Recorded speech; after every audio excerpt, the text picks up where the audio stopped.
ஏழாம் திருவாய்மொழி ஆறாம்பாட்டு திருமாலிருஞ்சோலை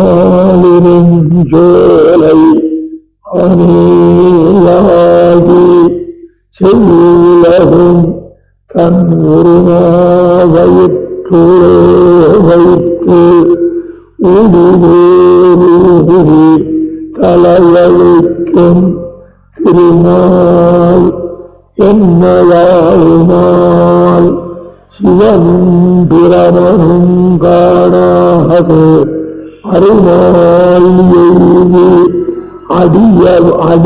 அடிபரவ அல்ல அம்மானே. சிவனுக்கும் பிரம்மாவுக்கும் எட்டாதவனாக இருந்து அவர்கள் அருமையான பக்தியை செலுத்தி திருவடிகளை எப்பொழுதும் ஸ்தோத்திரம் பண்ண அதனாலே அவர்களுக்கு தன்னுடைய திருவடிகளை தந்த பெருமானாய் விலட்சணமான சகல எல்லா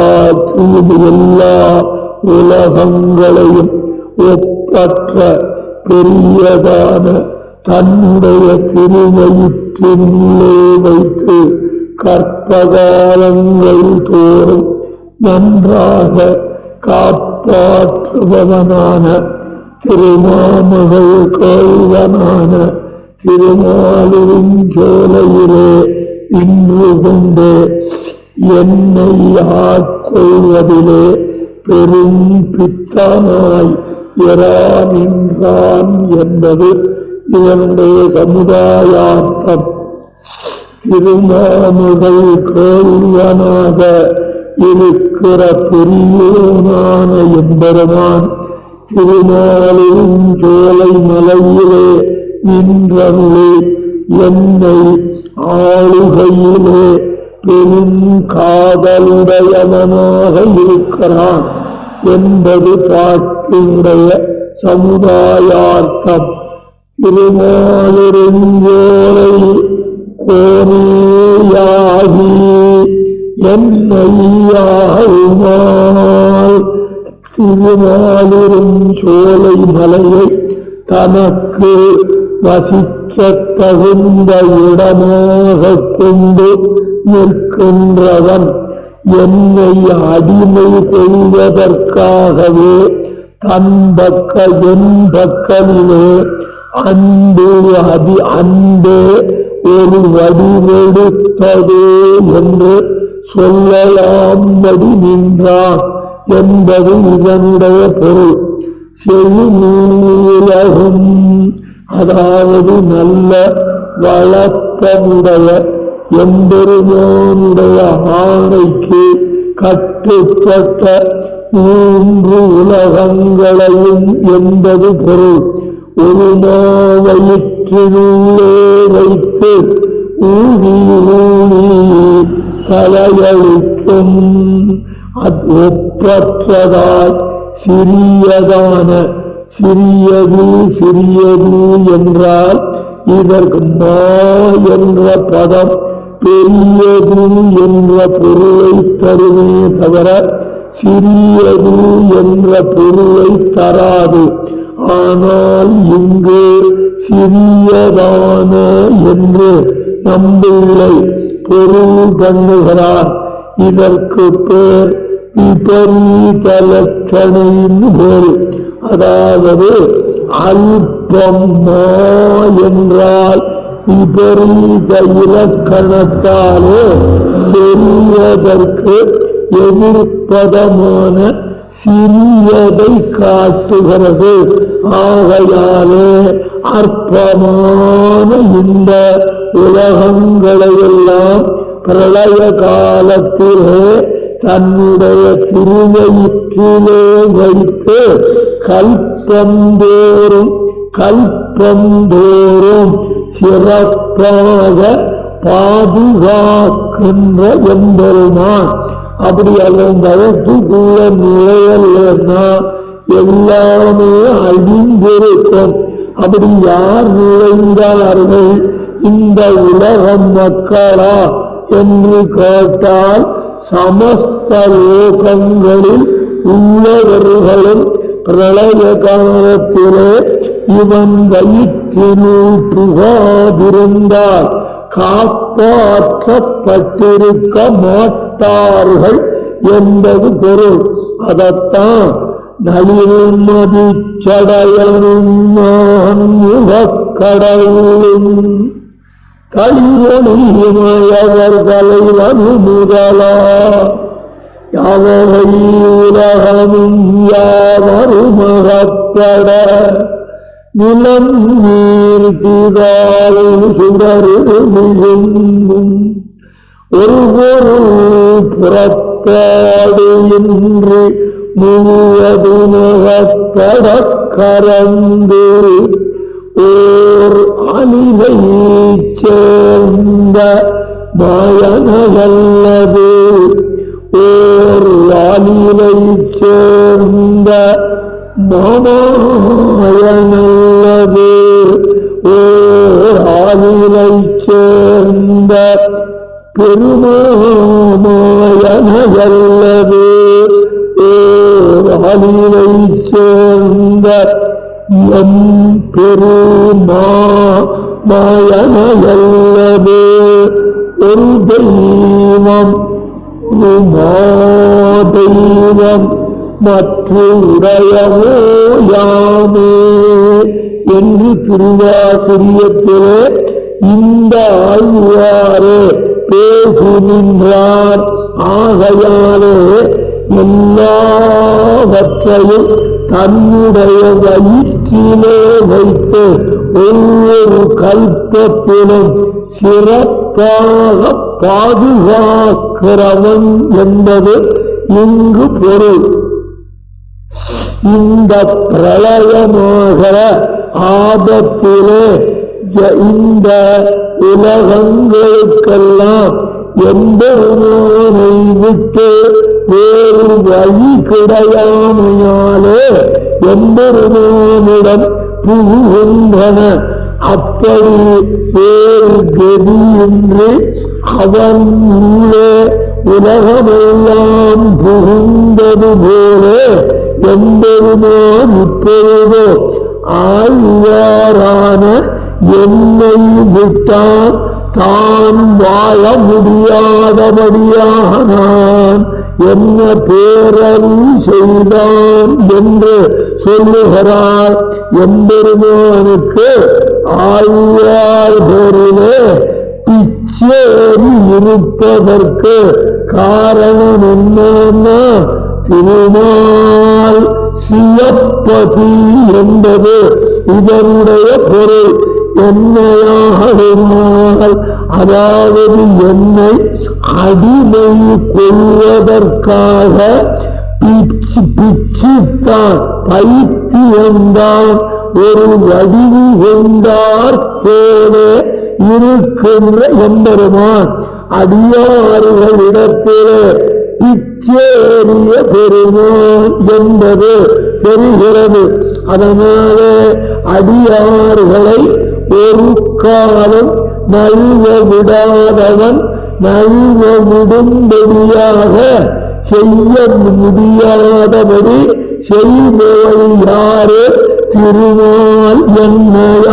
என்னையாருமால் குழந்தை தப்பு பண்ணிட்டேன்னு அதை விட்டீர்னா நீர் தகப்பனாக இருக்கவே தகுதியற்றவராகீர் என்று சொல்லி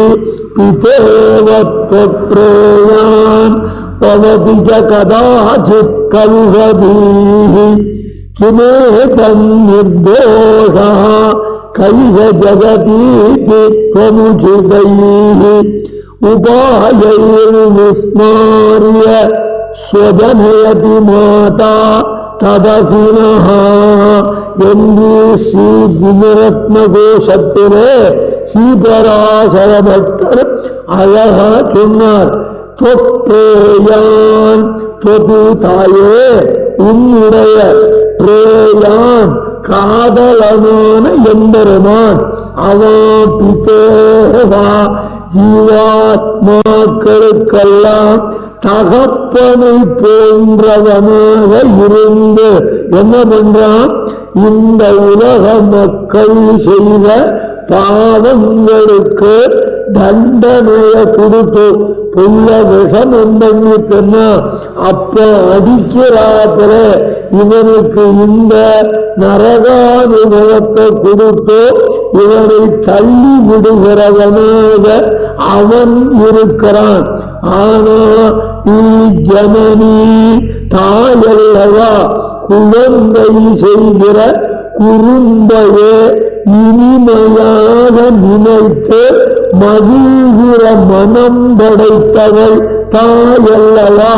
அதனாலே பெருமாள்கிட்ட இந்த குழந்தை ஏதோ செஞ்சு கொடுத்தோம்னா அதை ரசிக்கணுமா, இப்படி போட்டு அதை நரகத்துல வாட்டணுமா? நீர் தகப்பன் தானா? தகப்பனாக இருக்க உமக்கு தகுதியும் உண்டா? அப்படின்னு எல்லாம் வாதாடுறாளாம். இவன் இன்னென்ன பாவங்களை பண்ணானே அப்படின்னு விராட்டே உச்சிதை உபாயே உச்சிதை தகுந்த உபாயே பழிகளாலே ஆத்மாவை வைகுந்தத்திற்கு கொண்டு போகும்படி செய்கிற பிராட்டின்னு அங்கு அர்த்தம். இவன் தப்பு பண்ணிட்டானே அப்படின்னா என்ன தப்பு பண்ணா? இப்படி பண்ணா இந்தியே உடைய உகந்தோடம் இம்மண்டலத்தில் இருந்தான் பாவமே செய்து பாவியானான். இவ பண்ணினவனே நான் எப்படி சேர்த்துக்க முடியும் அப்படின்னு எம்பெருமான் சொன்ன உடனே குழந்தை ரொம்ப மாதிரியே இருக்கான், அப்பா மாதிரியே இருக்கான், தெரியாதா எனக்கு? அந்த தாய்ங்கிறவ அவதான். அப்படி சொன்னோடனே சரி சரி என் தண்டவாளத்தெல்லாம் தண்டவாளத்தை ஏற்றுறாது, நான் அந்த பையனை கூட்டுகிறேன்னு உச்சிதை அந்த எம்பெருமானை தகுந்த வழிகளாலே தன்வயப்படுத்தி சேர்ப்பிக்கிறாள். சேதனனை அருளாலே திருத்தும் ஈஸ்வரனை அழகாலே திருத்தும் பிராட்டியினுடைய தன்மையே அதுதானே. சேதனர்களான குழந்தைகளால நம்மை அருளால் திருத்துகிறாள். எம்பெருமானே தன் அழகால் திருத்துகிறாள். அழகை காட்டி இந்த குழந்தையை சேர்த்துக்கிறேன்னா நான் உன்னை விட்டு போறேன் அப்படின்னா சரிம்மா நீ போயிடாதே இந்த பெயரை வர சொல்லு அப்படின்னு எம்பெருமான் எம்பெருமானை சொல்ல வைக்கிற பிராட்டி அல்லவா. கருணையே வடிவெடுத்தவர் அல்லவா.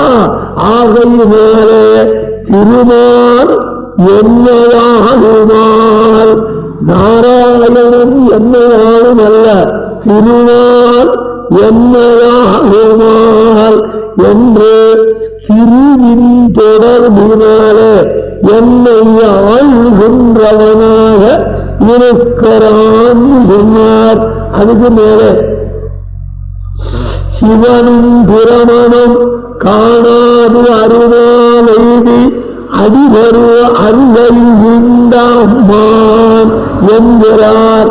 அதாவது பிரம்மா ருத்ரன் இவர்களெல்லாம் எம்பெருமானை கண்டுவிட வேண்டும் என்று விரும்பினாலும் அவர்களாலும் காணப்படாதவனாகையாலே அவளும் பெருமாளை கண்ணால சேமிச்சது கிடையாது.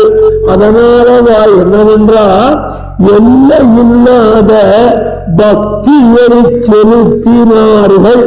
அப்படி பக்தியை செலுத்தி அந்த எம்பெருமானே அப்படி ஸ்தோத்திரம் பண்ணுவாரே அந்த எம்பெருமான் அவர்களுக்கு கண்களால் காண முடியாதபடி அந்தராத்மாவாய் மறைந்து நின்று அருளை பண்ணுகிற சர்வேஸ்வரன் உள்ளே இருந்தே அனுகிரகம் பண்றானே தவிர சிவன் பிரமன் இவர்களும் அந்த எம்பெருமானை கண்டறியார்கள். கண்ணாலே அதாவது கீழாப்தியிலே எம்பெருமானுடைய யூகாவதாரத்தை தான் சேவித்திருக்கிறார்களே தவிர ஸ்ரீவைகுண்டநாதனை அவர்களும் சேவித்தது கிடையாது. ஏன்னா நம்ம போல அவர்களும் பத்தாத்மாக்கள் சம்சாரத்திலே கட்டுண்டு உயர்கிறவர்கள். அதனால நமக்கு அவளுக்கும் எந்த டிஃபரன்ஸும் கிடையாது. ஆகையினால ஒத்தனை வணங்கிக்கிறதுனால என்ன லாபம் உண்டாகும்? எவனால் லாபமோ அந்த நாராயணனை வணங்கு. நாராயணனே அல்ல, நாராயணனையே வணங்கு. வேற மிச்ச பேரை சேவிச்சா ஒரு ஜீவன் இன்னொரு ஜீவனை சேவிக்கிறதாத்தான் முடியுமே தவிர அவளால லாபம் இல்லை. புரியுதுமா? இதெல்லாம் சொன்னா கஷ்டமா இருக்கும். ஆனாலும் கூட எத்தனை நாள் தான் அஜானத்திலேயே ஆழ்ந்து கிடப்பது? எத்தனை நாள் தான் நீங்க தர காசுக்காக உண்மையை நான் மறைக்க முடியும்? உள்ளதை சொல்லி உங்கள் ஆன்மாக்களை உய்ய பண்ணுவதற்குத்தானே என்னை அழைக்கிறார்கள். அதில் நான் வஞ்சனை பண்ணலாமா? ஆகையாலே மெய் சொல்லுகிறேன், சாஸ்திரம் சொல்லுகிறேன், தத்துவம் சொல்லுகிறேன். திருமாமகளுக்கு எவன் நாயகனோ அவனே பராவரவஸ்து. வேற ஆறுமே பராத்பரங்கள் கிடையாது. அப்பேற்பட்ட சிவனும் பிரமனும் காணாது அருமால் எழுதி அடிபரவ அவனுடைய திருவடிகளை ஸ்தோத்திரம் பண்ண அவர்களுக்கு அருளை நீந்தாமாம். புரியுதா? அவளுக்கோ விதி சிவசனகாத்யை ஜாதுமத்யந்த தூரம் தவ பரிஜனபாவம் காமய காமவிருத்தா என்று ஆள வந்தார். எம்பெருமான் கிட்ட சொல்ற போது திடீர்ன பிரம்மா சிவன் தெரியும். சனக சனந்தனாதிகள்னு 4 முனிவர்கள். இவர்கள் வைகுண்டத்திலிருந்து எங்க வேணா போயிட்டு வருவான். அந்த சக்தி உடையவர்கள் விதி பிரம்மா சிவ சனகம் முதலானவர்கள். இவர்கள் ஜாத்தும் எண்ணி பார்க்க அத்தியந்த தூரம் எட்டாத தொலைவிலே இருக்கின்ற எம்பெருமான் அர்த்தம். அப்பேற்பட்ட எம்பெருமானுடைய பரிஜனபாவம் அடியவனாக இருக்கின்ற தன்மையை காமைய விரும்புகின்றேனே. விதி சிவ சனகாதிகளாலும் அறிய முடியாத சர்வேஸ்வரனான சிவப்பதிக்கு அடிமை செய்ய விரும்புகிறேனே. இது என்ன சாகசம்? ஏன் அப்படி செஞ்ச அப்படின்னா காமய காமவிருத்தாக இதுவரையிலும் நான் என்ன அக்கிரமம் பண்ணாலும் என்னை தடுத்து நிறுத்துவார். சம்சாரத்தில் இல்லாமையாலே நான் உனக்கு அடிமை பண்ணினா நீ தடுக்க மாட்டாய் என்ற நம்பிக்கையில வந்தேன். நான் ஆறு தெரியுமா? விதசுமவிநீதம் நிர்தயம் அலஜ்யம் பரமபுருஷயோகம் யோதி வரியாக்கிரதன்யை நீ யாரு யாரு அடிமைய விரும்பர அயோக்கியம் நானு நீ யாருன்னா விதி சிவசன நீ அசுச்சி மதினி தன்னை சொல்லுகிறார் திக்கு இங்கு வெறுக்கப்பட வேண்டியவன் நான் ஏன்னா அசுச்சின் தூய்மை என்பது கிடையாது என்னிடத்திலே அவிநீதம் வணக்கம் என்பது கிடையாது என்னிடத்திலே நிர்தயம் இரக்கம் என்பது கிடையாது என் நெஞ்சிலே நிர்ஜனிர்பம்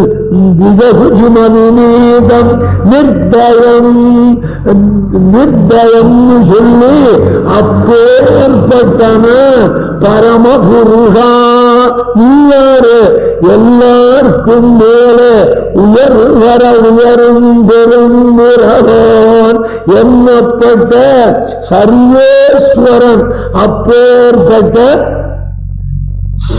மகாத்மாவான ஒண்ணு வெக்கமில்லாத நான் விரும்புகிறேனே இது என்ன சாகசம் என்று ஆளவந்தார் கூறினார் அல்லவா அதே மாதிரி ருத்ரன் பிரம்மா முதலானவர்களாலும் துதிக்கப்பட்டு அவர்களுக்கு அந்தந்த பதவிகளை தந்து போனானே தவிர தன்னை அவர்களுக்கு தராத எம்பெருமான் எனக்கு கண்ணுக்கு இலக்காகும்படி திருமாலிருஞ்சோலை நிலையிலே வந்து நின்று என்னை அடிமை கொள்ளுவதிலே பெரும் பித்தானாக நான் ஆழ்வார அடிமையா என்னைக்கு ஏற்றுக்கிறது என்னைக்கு ஏற்றுக்கிறதுன்னு அதுவே நினைவாக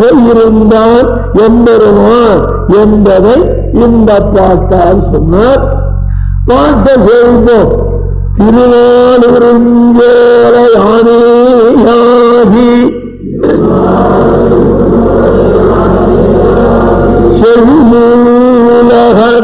உலகம்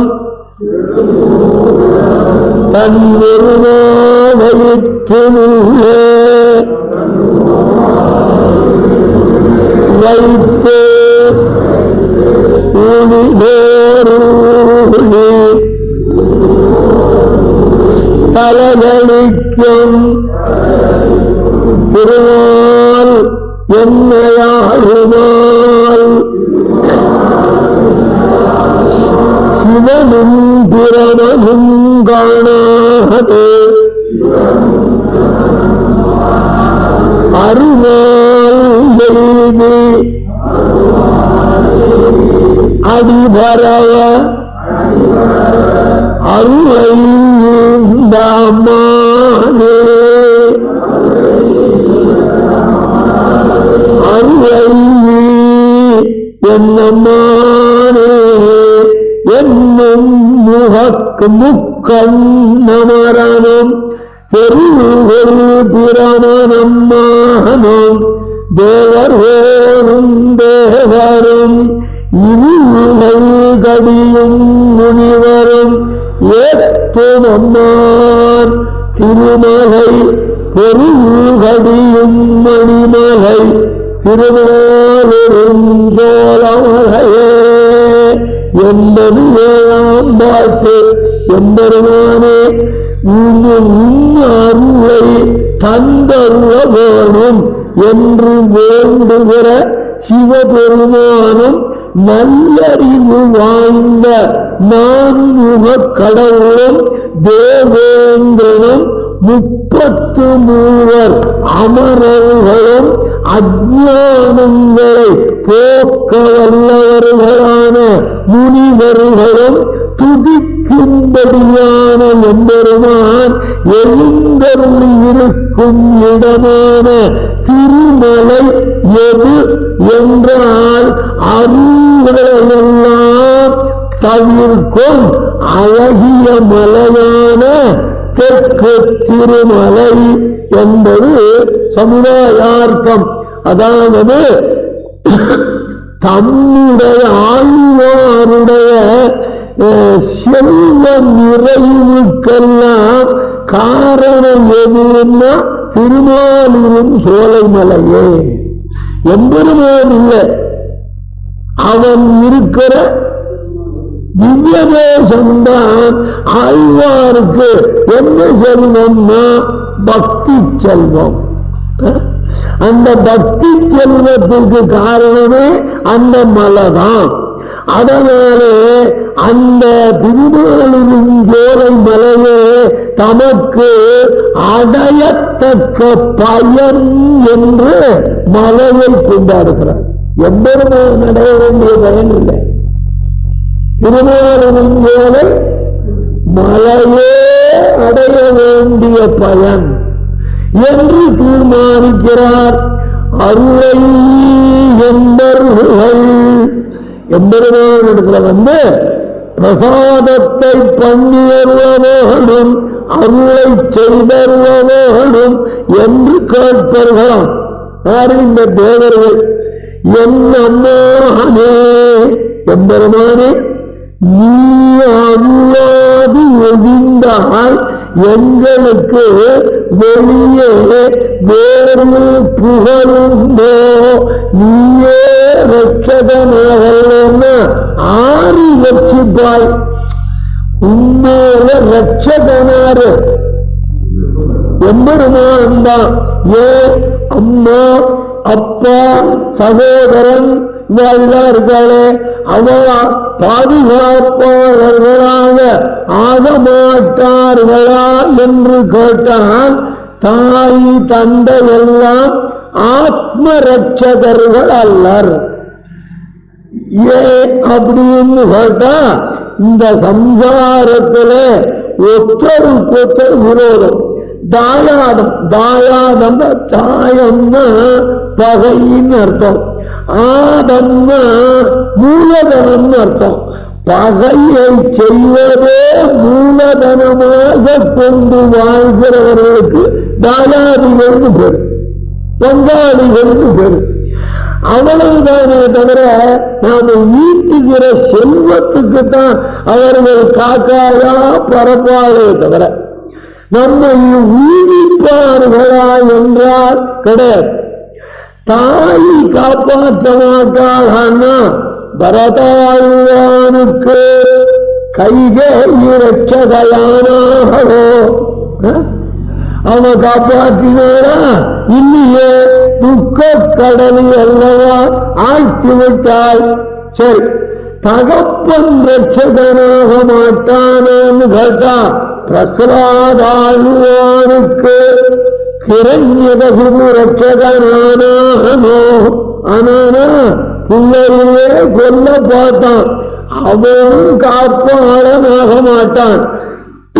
சரி, சகோதரன் ரட்சகனாவானா அப்படின்னு கேட்டா மகாராஜர்க்கு வாலி ரட்சகனானோ? இல்லையா? சொந்த தமையன் அவன் காப்பாளனாக ஆனானா? கிடையாது. அதே மாதிரி கணவன் ரட்சகனாக மாட்டானா? திரௌபதிக்கு ஆபத்திலே ரட்சகரானது பாண்டவர்களோ? அவளை ரட்சித்தார்கள்? கிடையாது.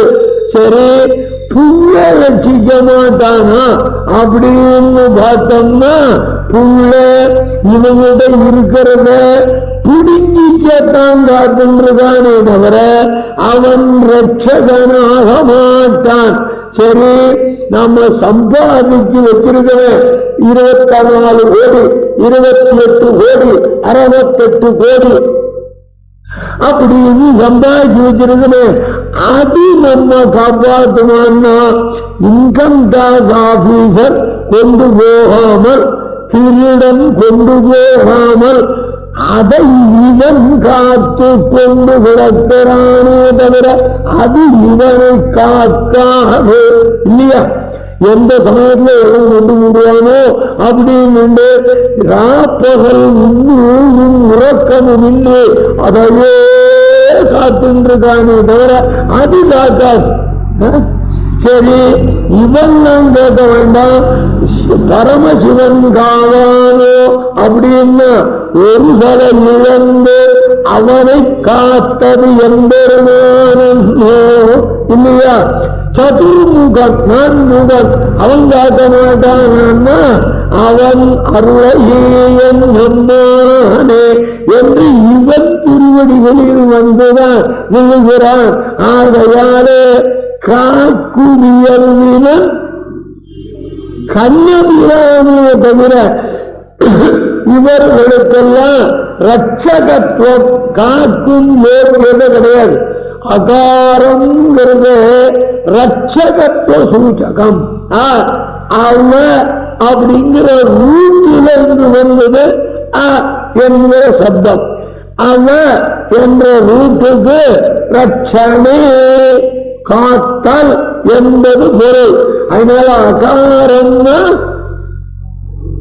காக்கிறவன். காக்கிறவன் வேற யாரும் கிடையாது.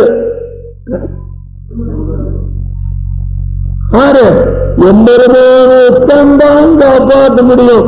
ஆத்ம ரட்சணத்தை சொல்றேன்.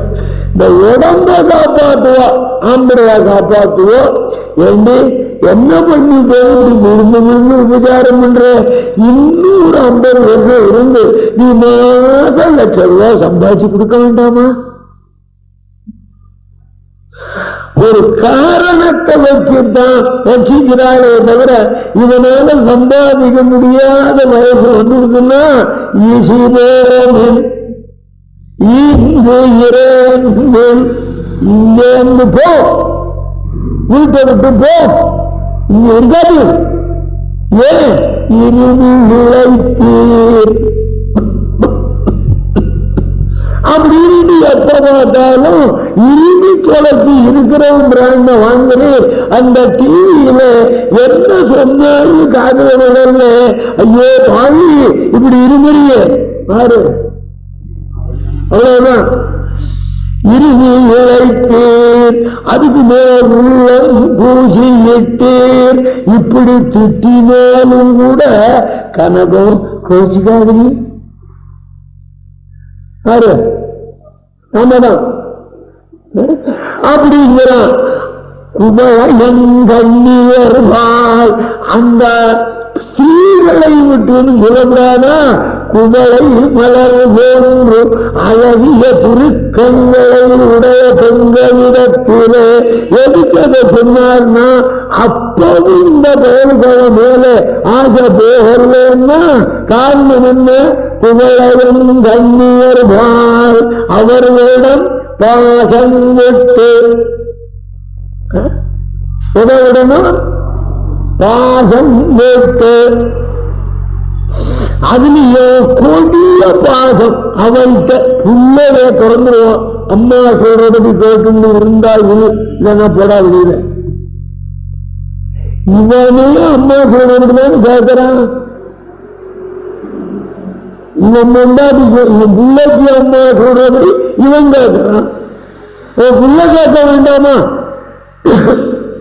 ஆக நாசமான பாசம் விட்டு, நாசமான பாசம் இது சாம்சாரிகமான பாசம் இருக்கு. கிருஷ்ணாதேய மதன பவனோத்பூதமோர்மிமாலே தாராவர்த்த தனய சகஜக்ராக சங்காகுலேச்சா संसाराख्ये महति जलदौ मज्जतान्मे पादाम्बोजे वरद भवतो भक्तिनाहं प्रयच्छान குலசேகரர் முகுந்த மேலையிலே ஈடுபட்டு சொன்னார். ஆகையினாலே அந்த பாசம் இருக்கு பாருங்க, அது நன்றான பாசமா? எம்பெருமான்கிட்ட பாசம் வச்சா அது நன்றான பாசம், இங்க வச்சா அது நாசமான பாசம் விட்டு நன்னெறி நோக்கலுரில் நன்னெறி நோக்குங்கள்னு சொல்லல, நோக்கலுறி நல்ல மார்க்கத்தை நோக்க வேண்டும் என்று விரும்புவீர்கள். ஆனால் வராது அந்த புத்தி. இந்த சாம்சாரிக தோஷத்தினால அதுலேயே புத்தி போகுமே தவிர காலட்சேபம் நடக்கிறது நன்னெறி அதை போய் கேட்போங்கிற புத்தி வருதா?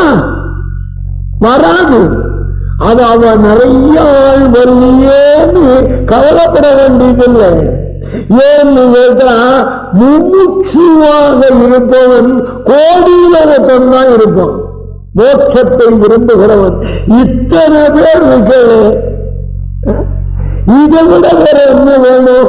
இதே பாரத கதை சொன்னேன்னா அள்ளும் கூட்டம். ஏன்னா இவங்க தினம் நடத்துற சூடு, சூதாட்டம், சீட்டாட்டம் இதெல்லாம் அதுல வரதுனால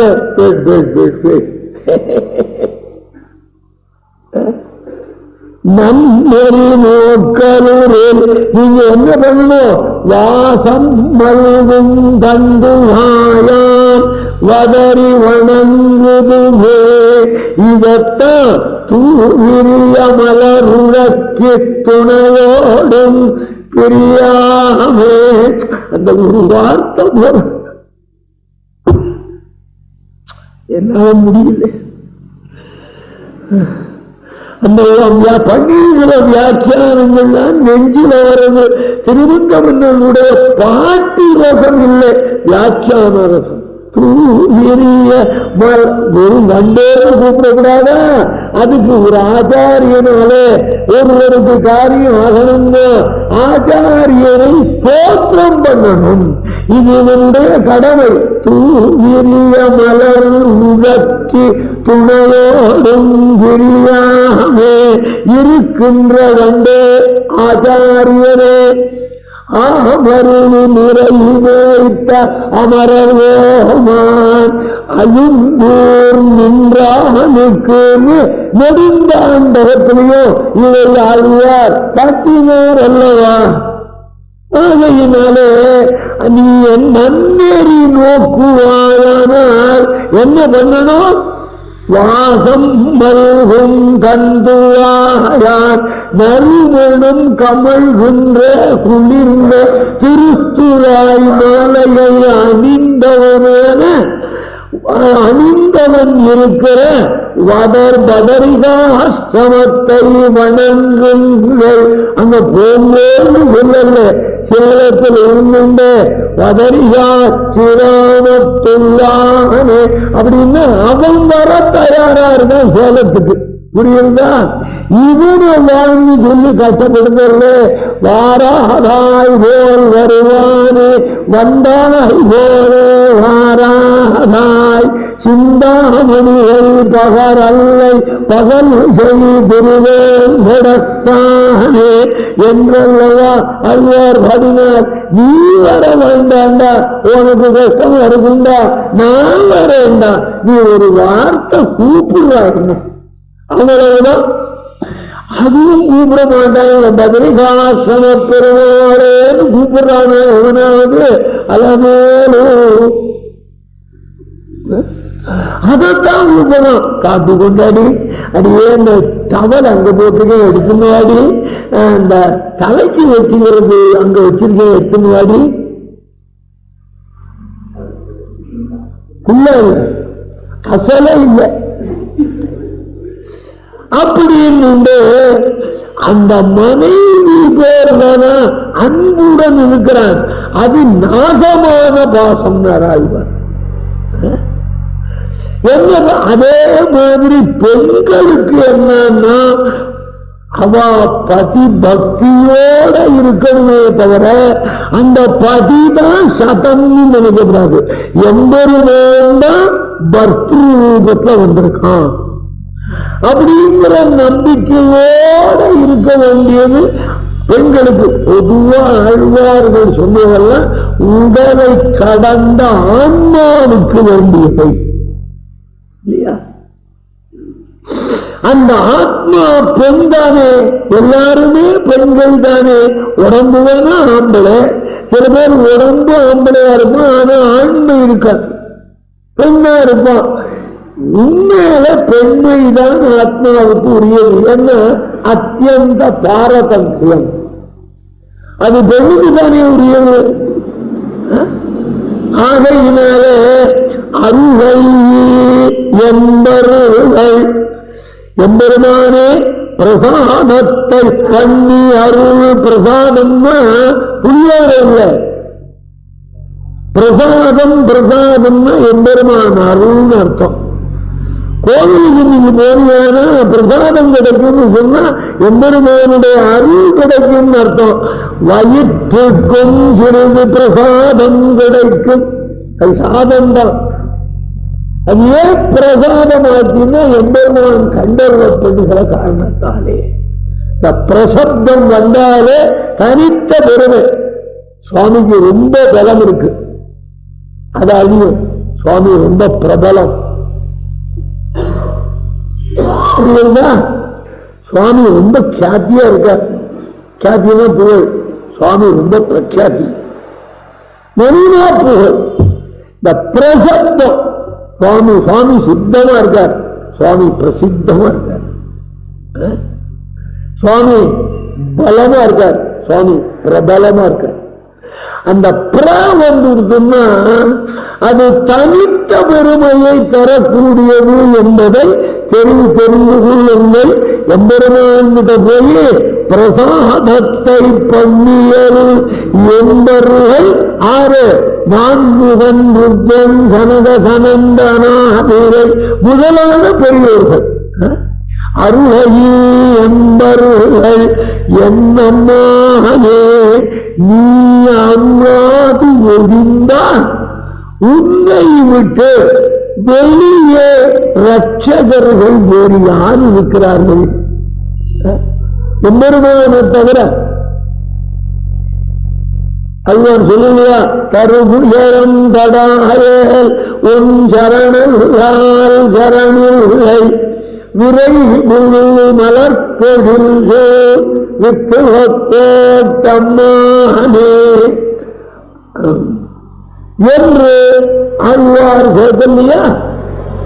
ஆகையினாலே என்னை என் அம்மானே, அம்மான்னா சுவாமின்னு அர்த்தம், தலைவன் அர்த்தம்.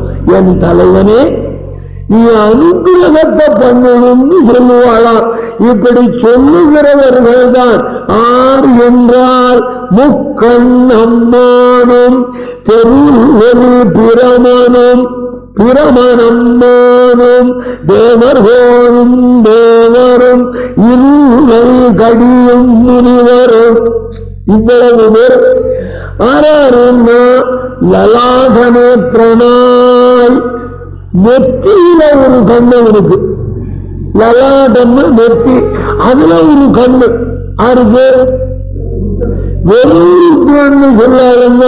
அந்த மூணு கண் இருக்கிறதுனால நானே சர்வேஸ்வரன் என்று தலைக்கு மேலே பொறுப்பேறு நன்றன் இல்லையா? என்னுடைய நானும் சதுரசந்தான், மூணு கண் இருக்கு பாரு எனக்கு என்று அதனாலே தன்னை சர்வேஸ்வரனுக்கு ஒப்பானவனாக சொல்லிக் கொள்கிற அகங்காரத்தினுடைய எல்லை நிலையிலே நிற்கின்ற சிவபெருமான் ஒன்னு முக்கண்ணம்மான். அதுக்கப்புறம் அந்த சிவபெருமானுக்கும் கூட பிறப்பித்தவனாய் ஞானத்தை தந்தவனாய் ரட்சகனாகையாலே வந்த ஏற்றத்தையுடைய சதுர்முகன். சதுர்முகன் யாரு? பிரம்ம. அவன் இந்த லலாடநேத்திரனான சிவபெருமானுக்கு எங்கே அருளை தந்தான்? எங்கே அவன் இவனை ஈன்றான்? என்ன பண்ண? பிரம்மதேவன் வேதம் சொல்றத நான் சொல்றேன். ஒரு கலசம், அந்த கலசத்தில தன்னுடைய ஆண்மையை செலுத்தினார். அதிலிருந்து ஒருவன் உண்டானான். உண்டான குழந்தை உண்டானோ என்ன பண்ணும்? அது இதுவரைக்கும் புருஷன் அழ வச்சவாக இப்ப அவருக்கு குழந்தை பிறந்து அழுது. உடனே தகப்பருவ பிரம்மா கிம்போதுகி வேண்டாம் அப்படின்னு கேட்டோன்னு மம நாமம் தேகி நாமாஸ்தி எனக்கு பேர் வைக்கலையே, அதனால அழறே.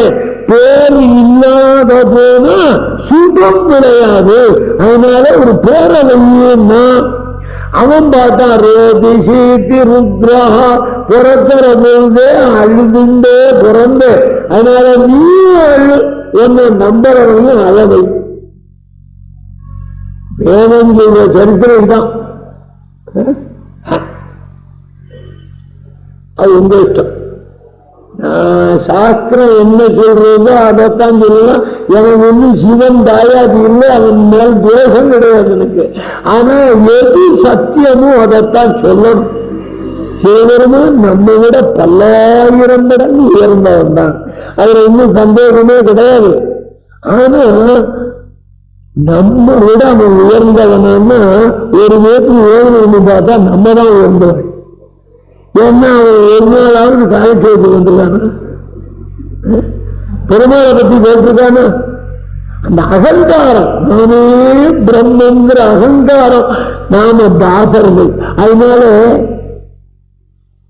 புறத்தாழ்வான் அவர்கிட்ட போய் ஒரு சிவன் கோயில் இருந்தான், அங்க போய் ஒரு நமஸ்காரம் பண்ணிட்டு போலாம்னு